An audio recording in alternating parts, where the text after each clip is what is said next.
Hi, my name's Mark Kemsley. We're talking about doing business in China. And this is a very important segment on sales. If you're trying to make a sale, if you're trying to either present in a meeting or just sell your product to a Chinese company, it's important to understand. The key factor is going to be the motivation of the person you're speaking with. If you're speaking with somebody who's in a procurement department, what is his motivation? His motivation is going to be not getting in trouble. He doesn't want risk.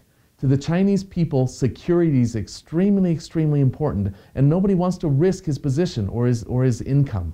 So if you're selling to somebody, what do they say in China? It's always safe to buy IBM because you're not going to get in trouble for it. Well, in fact, people have this theory in China as well. And so you're going to want to present your case to somebody in a way that will make them feel that this is very solid and no risk for his position in the company. They're not as concerned about kudos, really, as they are concerned about the downside risk. So they need to understand that there's no risk involved. Now, let's turn it around and say the person you really want to talk to is the person who has a financial interest in the company. You want to talk to the boss. We've referred to him before as Laoban, and that's a very important concept because this person, it's not a matter of risk or anything else. It's a matter of what your product can do to make him more money. And when you get to that point, then you're able to really talk about the features and benefits of your product in a way that the person will really care about, not just about risk or anything like that, but care about how it's going to help his business to make money.